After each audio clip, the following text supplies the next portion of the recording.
Gentlemen, good to see you all. Thanks so much for your Hey, time. Beats. Let's go, How you dude. doing? We needed that. Yeah, good to see you. Well, the show comes out soon. If we're not excited, what's the point of all this? Let's be honest. Oh man, I need whatever you're having. Oh, absolutely. Zach, I wanted to start with you. I mean, it's familiar territory, but unfamiliar territory at the same time, right? Because there is the past movies, but this is a whole different world. Do you think about that at all? Like that you're in like a unique casting situation? Absolutely. No, it is a very unique casting situation.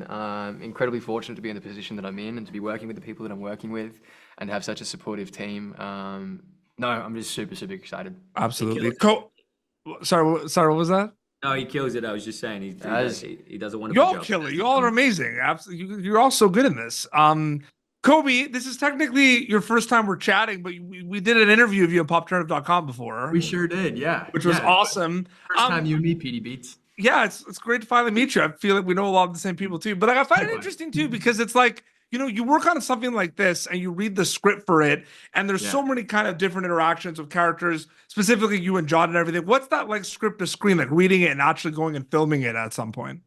It's a fabulous question. I mean, on paper, Phoebe Fisher and Sarah Goodman wrote this, their masters. And I remember getting the audition and reading the pilot, being amazed and just feeling lucky to audition. With Scott, his humor is funny on the page, but I found it quite challenging to bring to life because he needs to be so sincere in his delivery.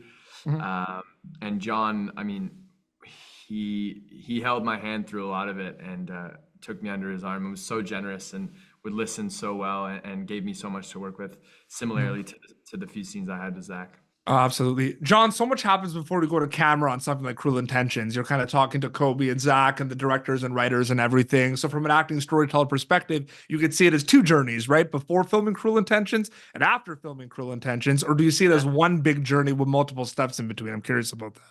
I mean, like every journey, it's unique for each individual actor, I think. I think some people, they need a little bit more ahead of time, and some people, they work best on the day, under pressure, grace under fire. So I think for me, I need to do a lot of prep. I'm not a smart person, so there's no intelligence to me, and I have to work really hard.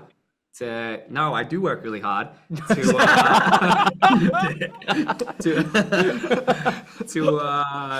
get ready and do a great job. But these boys made my job easy. I mean, every scene I got to share with them, it was easy in the best way. It was effortless, and I'm really privileged to be sitting here next to them today.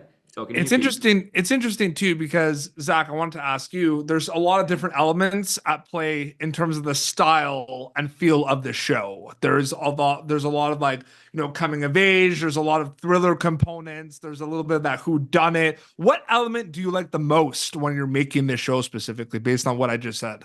I love this guy. That's a great question. You are killing the questions. I'm gonna have to say that the drive between all the characters to stay on top. To act like the complex dynamics between each character, there is so much happening, and you have no idea where any of it's going, and everything is just mysterious for me. Like being able to jump into a scene and go, I know where it finishes on the page. I've got no idea where it's going because I've got such talented actors with me. Yeah, absolutely. And Khobe, I'm just curious because how separate are past projects compared to something like Cruel Intentions? Like, do you bring mindsets or preparations from stuff like Firefly Lane or Yellow Jackets to Cruel Intentions, or are they completely separate once you wrap them? Oh, you're making my tummy warm, PDB. Well, I mean, I'm still so fresh to this, and I mean, for Yellow Jackets, blink and you'll miss me. I mean, I had more of a responsibility on important character. It was important. Thank you. I appreciate you saying that. I mean, it was just, it didn't. This whole Sarah storyline had to do with the fact that you were kind of annoying. Yeah. Sorry. Yeah, no, I completely agree. I mean, this was such a, I mean, those laid a lovely foundation for me. And then this was, has immeasurable magnitude comparatively. I mean, this is the biggest thing I've ever done. So I took everything I learned from Yellow Jackets and Firefly and applied it as much as I could to something like this. I meant his character, guys, not him. Like his character was you played someone annoying? Yeah. He's like the least annoying person ever. It's like the character. Yeah, Khobe, you know what I mean, though, right? I know what you mean the whole time. I'm so happy for all of you. Cruel Intentions on Prime Video. So great chatting with all of you. Thank you so much for your time. You're the best, man. Thank you so much, man. Thanks, guys. Breath of fresh air. Cheers. Thank you for tuning in to Popternative. Make sure to check out our past episodes of Popternative on YouTube. This has been an Autograph Communications production.